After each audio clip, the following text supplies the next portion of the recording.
special episode today. Today I have Mr. Jeff Growell. Jeff was my literally first martial art instructor I ever had in my life. The first time I walked into a martial arts school, he gave me my very first introductory lesson. And after so many years, we're still friends and we're still martial arts training partners. Jeff is a full instructor in first wave jiu-jitsu, and he has black belts in multiple styles. And today we're gonna start by working on the outside wrist lock. So the outside wrist lock, Jeff and I learned this together many years ago. And the way that we're gonna teach it to start is off of a punch, but this, I wanna tell you, is a great way to learn it, but not super effective. But if you're an instructor and you just need to teach your students, it is a great way to learn it. From here, Jeff is gonna throw just a straight punch at me. So a straight punch comes at me, and I'm just gonna put my hand and block like this. Now I'm not just going to put my hand out and block, but I'm also gonna turn my body and move. Here we go. So I'm moving also. So you or your students, depending on if you're an instructor or if you're a person learning martial arts right now, you're learning some body mechanics, some body movements. In Japanese, they call that taisabaki, and this wrist lock in Japanese is called omote gyaku, the outside wrist lock. Now from here, my thumbs are gonna go to his knuckles. When my thumbs are on his knuckles, I'm gonna turn the wrist this way to create pressure on the wrist. So I'm gonna have you punch me again, Jeff. So I'm here, I block. My thumbs go to the knuckles, and there's a few different variations of this, but this is an easy way to learn it. And then I come here like this. We're gonna move a little closer to the camera just so you guys can see how I'm doing that. Let's go ahead and switch sides, Jeff. So we're here, and now Jeff's gonna go ahead and put that punch at me, and so I turn and I block. So now you can see here, see how I have my thumbs right on his knuckles, and I'm gonna twist like that. Now this is what happens when someone twists. So if you can go ahead and do it to me, Jeff. So he's got me here. So it hurts, all right? Okay, good. So it's really a takedown, and we'll take each other down in just a second, but I want you to keep this in mind. If he's doing the move to me, and I'm going, I don't feel it, just keep going, I don't feel it. And then my wrist is hurt, right? So make sure you don't want to go to your wrist hurts, because I'm hoping that you will be in jiu-jitsu and in martial arts for your entire life. And if every time you practice your martial arts together and you're constantly cranking your wrists or cranking your joints, you're not going to last very long. In several months, everything's going to hurt, and you're not going to be able to continue your martial arts journey. So once you start to feel it, you're just going to go right down with it. Cover. Now make sure you step up and then step back. There you go. Good. Step back, grab. Step up on a 45. Step back, pivot, and down.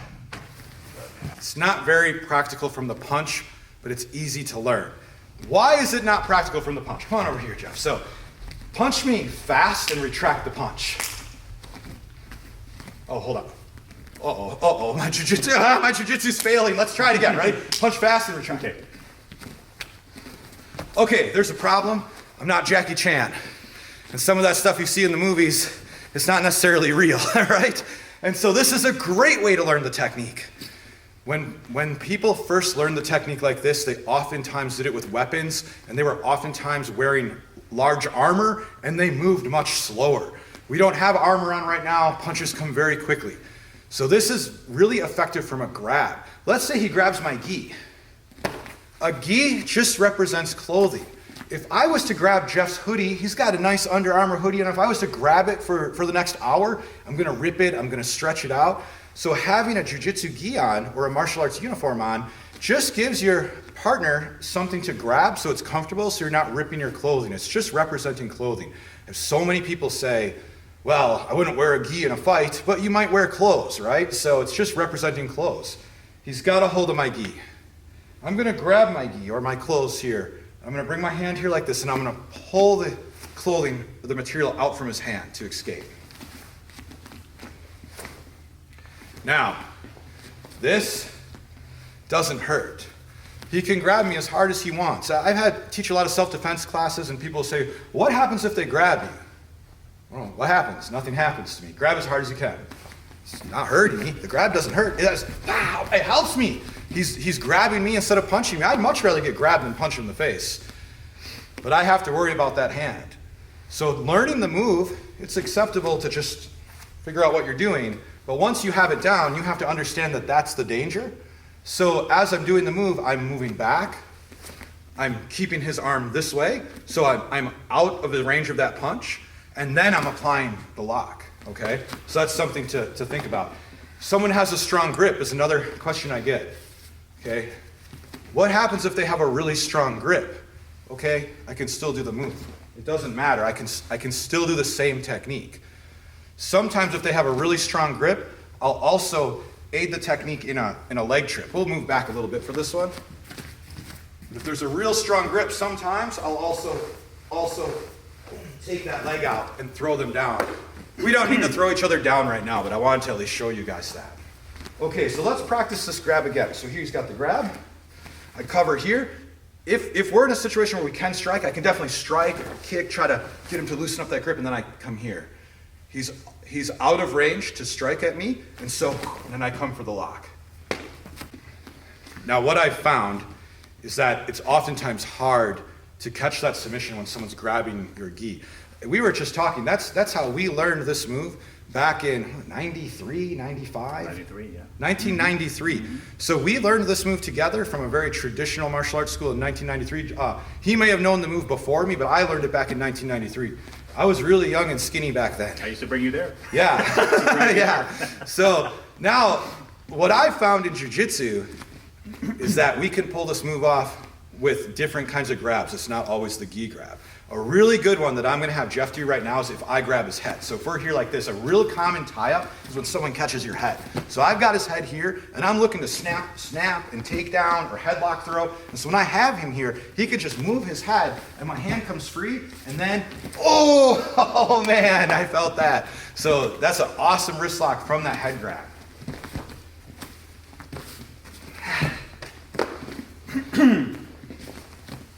Step back and make sure you step up on angles better, not at the center line, and then pivot this way same time. Let's try from this way.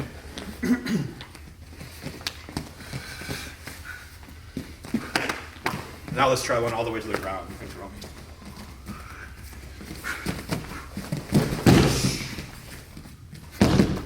me.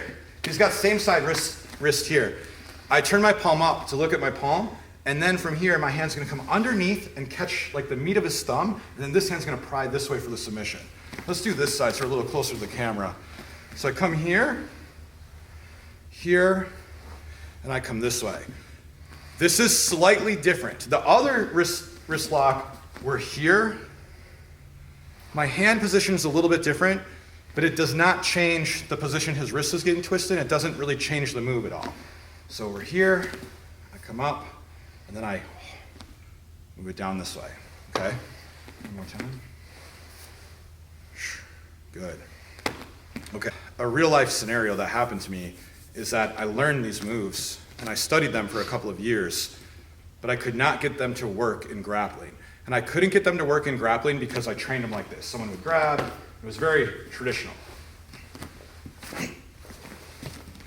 And it didn't work in grappling because grappling is not rigid and stiff like that, it's flowing. And what I have found is to pull off a wrist lock, just like any other submission that you'll see in martial arts, is to fake one thing first, try multiple things, and hit the move in motion. You'll hear me say this about throws and any stand-up technique all the time, is it can only be applied in motion. It will never work stagnant. So if we are in a match and we bow, and he grabs my gi, and then I sit here trying to do the move, it's not gonna work. But if I do it in motion in conjunction with my other techniques, it's gonna work.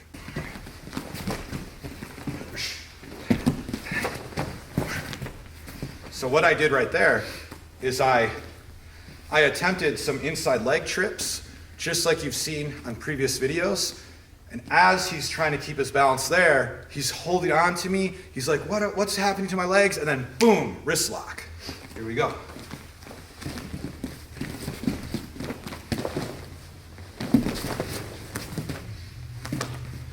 That's how we're gonna make that work in a real life application or in a grappling match application. In jiu-jitsu, jiu-jitsu was done against weapons, swords, knives, other weapons for thousands of years. It's only recently that we don't see any weapons in jiu-jitsu.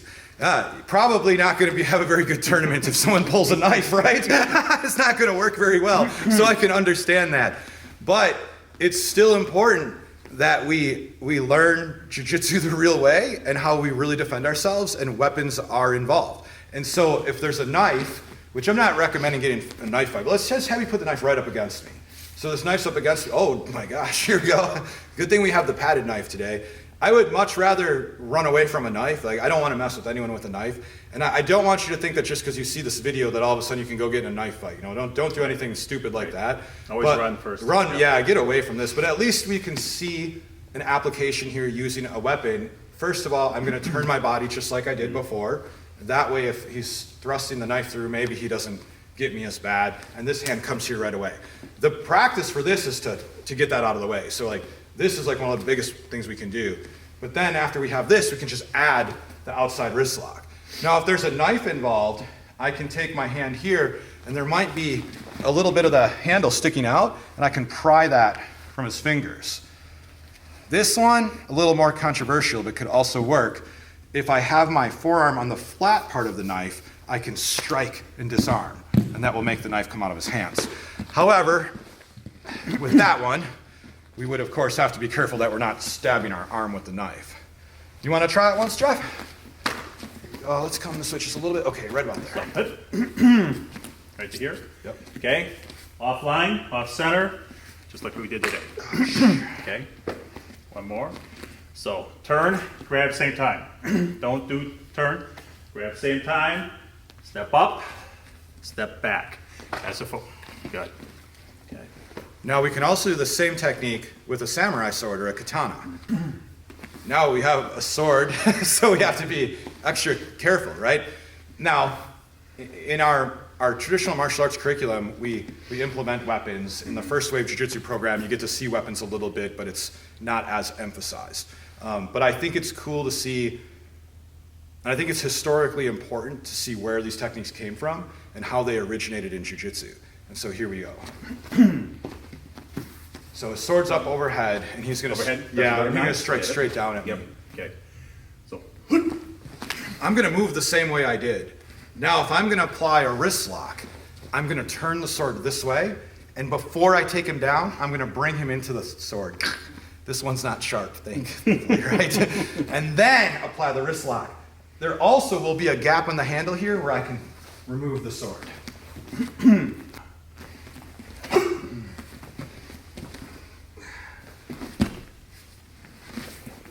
Okay, come at me one more time.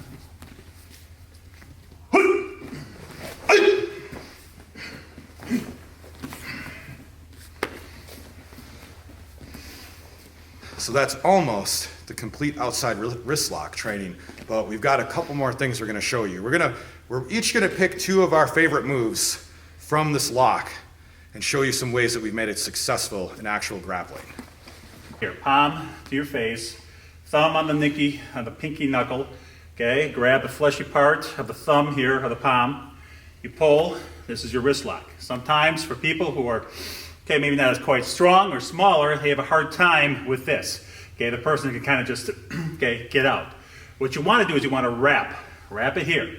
Keep it low to him right here. The pain right here will automatically make him go back. I grab up here and put my elbow in his back so he can't turn around to hit me, right from there.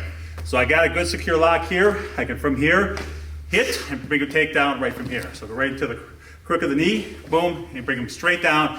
Go straight down on his head. Ooh, I like that one. Let's. Nice, and gotta do this one slow though. Very slow, please, okay? All right, now grab across the elbow this way. This gives me a lot of strength.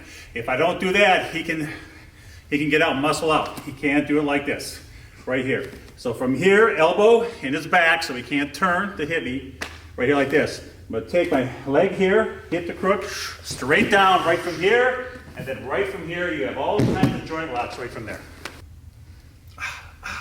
Wrap, low, go around, elbow in the back, reach over the other arm, grab underneath the tricep right here. Right there. My uniform. I'm going to show you guys how to do the basic wrist lock, but also it should be done in motion, which we'll show in a little bit. The first technique that I'm going to do here is I'm going to catch my gi like I did last time. I'm going to bring my hand over the top, so my thumb goes in between his thumb and his index finger, which I'll show in a clip in a second. And now I'm going to from here, turn to remove his hand. So his hand comes off of my clothing. Now, if his arm is bent like it is, I can grab his hand like this, and I can apply pressure this way, and we're gonna put a lot of pressure on that small joint on the wrist. Go ahead, make me tap. Make you tap? Okay, ready? Yep. We'll start from the beginning. Good? Go ahead, great. Yep. Okay. Now, we're gonna run in, well here, let me show this here. So when they grab me here, my thumb comes here in between his thumb and his knuckle. Now, we don't do a lot of pressure points in our class because a lot of times people are in a real situation. They have adrenaline and things like that. They don't really feel those, and sometimes just pushing a pressure point exposes a limb and actually makes it easier for them to submit you. But in this particular case, there is a little bit of a point right there we can push that helps them it makes it easier for them to let go. Nice. Show them where it is right there. Yeah, Yep, so it's that's right, really good. right here. And I didn't push that hard, but it's right You can about feel it, there. though. Yeah, and you can, I would suggest just try it on yourself. Oof, I feel it, I feel it right there. And tap if you feel it. I just tap myself out. I'm snap tapping with my foot. Okay, so now I'm here like this. Again, the hand is free, and now we're here like this, like that. A lot of times when the arm comes free like this, they end up turning slightly. Like, you know what I mean? Like you end up coming, like instead of, so I have to have him going straight, but a lot of times I just kind of move this way. You know, like do it to me once. So if we're here. So when we're doing People this do one, now this a remember, lot. here. So you don't want them so much to the side, you want more of a center line. And then I want to point my fingers, index fingers, right to his shoulder, right there. That's the key of it. Now watch this. This happens all the time. And so we were just talking about, like, have I pulled this one off in grappling? Not that much. And the reason I haven't pulled this specific one off in grappling is because when we do it, they oftentimes turn way over. So now you, see? Yes, so now you have the elbow, the shoulder, the other wrist. Yeah, standing arm bar. So here, you want to move them here, bend it, and then down. That hurts. Okay, yep. Well, now, Jeff, here, this way, just a little bit. Jeff's a really bigger, strong guy. He grabs me. Like, it's not going to be easy for me to just get that off of there. But if I can still turn him by using my body. So I don't use my arm, but my whole body. Watch my whole body turn. Now I have it in the position, and I just press down. It's going to work. Or you can take your tricep here, and you can place it here and apply pressure. Oh, that's a good one. Yep. Go ahead. Do it. Okay. Yeah. Go. Yeah. Nice. Good technique. That one. We should have warmed up our wrists before this today. Good. Nice. Okay, now this is a little secret one here. This is a good one, you guys. This is the one that I've used in grappling class, in like jiu-jitsu or like competitive grappling, and it happens very quick. You have to be very careful with this one. But when he grabs, I do the same thing, but I use my arm and I catch like this, and it's like a choke. I'm lifting up with my forearm, and I'm going down here, and I'm like choking his wrist. Nice. Sorry, buddy. Nice. No, This is a it's painful good. one. You have to be Nope. careful. These small joint locks, you got to be really careful. You gotta go slow and make sure you tap. And that one, And yes, beautiful. Nice. Good. the magic of these wrist locks is that there's a principle in jiu-jitsu, and that principle is letting go. When the time comes to let go, you have to let go. And newer students of jiu-jitsu, and oftentimes until you get to like purple belt level or beyond, they will not let go. White belts and blue belts, they will get something and they will hold on forever. So when he grabs my gi, they're not gonna let go. You wanna escape this, just let go. Just let go. Just let go fast, ready? Boom. I missed it. Try again. Watch, try to do it to me once. But no one does that. They get a grip, and they think that grip's gonna win the fight or the match, and then I have all day long to mess around. I can do whatever I want because they're not gonna let go. So that's one thing that you have to understand for that principle of jiu-jitsu as well, is that when the time comes, when your grip is not helping you in any way, let that go. It's dangerous to grab a jiu-jitsu person. Now this move should be done in motion just like any other technique. So when he's grabbing me, once I have it down, I'm not just gonna stand here and do the move, but I'm gonna move around while we're doing it. So I'm trying techniques. Here, ready? So just here, inside foot sweep. Oh, there it is. See? So that one seemed a little bit sloppy, but that's the way to play around with it. And when we just play around with it, play around with it. Don't turn it into like a grappling match like you're in the world championships or someone's gonna get hurt. Right.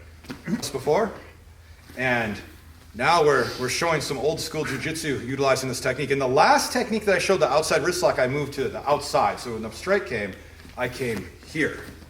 But in this move, we're gonna move to the other side.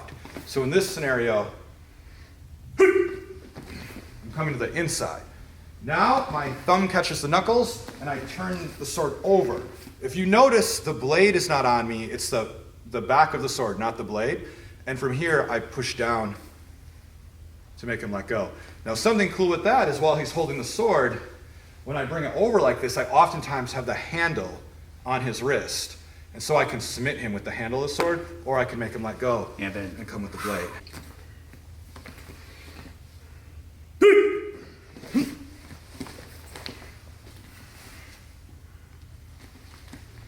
And so that is some variations of Uragyaku, the inside wrist lock. This next move is called Omote Takeori in Japanese, and it's I don't know Japanese. I just know martial art moves in Japanese. I'm not fluent in Japanese, but I think it means like breaking or splitting the bamboo. And so when bamboo breaks or splits, it goes like all over. And it's a wrist lock that comes this way, and it creates a compound fracture, which I saw in a tournament once, and it was brutal. So you got to be really careful with this move. Out of all the ones we did, this is probably the most dangerous one. And so be extra careful with this one. The way that Jeff and I originally learned this move was so they grab your gi or your shirt or whatever, and from here you catch, you bring this hand inside, and you escape. Now that I've escaped, I catch my hand over the top of his hand. So I'm right here on his hand, and I bend his hand, and I can do one of two things. I can place his hand against me and create pressure here, or I can bring it this way and I can slam him to the ground. We don't want to slam each other to the ground too much, but when you slam him to the ground, imagine this. The ground creates that like anchor, so when you hit them, their elbow hits the floor and their wrist breaks. So you're trying to smash that to the ground, so that smashing them on the ground. So again, he grabs here, catch, and I can apply pressure like this using my body as the anchor. That having an anchor is a principle of jiu-jitsu that we talk about. So my body's the anchor right here, or I can come here and make the ground can immobilize him.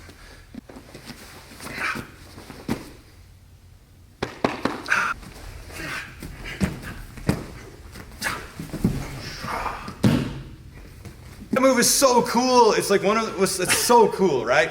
But we want to make it really effective also, because we also have to think this is very old school techniques. And so if we want to think of how this can work in the real world, especially in like an MMA situation or something like that, I want to show you a little trick that I figured out, and man, it works good. I figured this out the hard way. That means someone beat me with it. And I said, what did you do to me? So we're going to start with no grip on my gi. So we're here like this. I have his hand here, and we're going to start with an arm drag. So an arm drag, I have a wrist, I have a tricep, and I pull him, and I also come to him going. So it's a way to get to someone's back. It's a way to shoot takedowns. If you think about this, we're pretty even right now. I can shoot a takedown, he can shoot a takedown, he can punch me, I can punch him. We're even. But when I create an angle, and I've controlled his center line, now I have a huge advantage. So I'm hitting that arm drag. Now here's the trick. And this will work anywhere. If you're on the ground, it will work. It will work any position as long as you get a hold of their hand. I grab his hand. When I grab someone's hand, they will instinctively start twisting to try to move their hand away. When they start to twist, their hand will get to a point of no return, and I'll submit them. So easy, you guys. Here, do that to me once, Jeff. Let's come over here. So he's got me here. Now let's say you're on my wrist. All right, now don't accidentally break my wrist. See, if I'm stiff arming him, I'm just doing this, I'll start to twist, and it gets to a point where they'll twist it for you and you'll catch it. I do this on the ground all the time. When I'm on top in a mounted position or side control, I'll just grab them and I'll just wait for them to do this, and then but it's mean. It's really mean. So, make sure your partner's cool with it. You don't want to be the guy at the dojo that nobody likes because you're like the wrist locker. So always you gotta practice half speed. Yeah, be nice about it. So.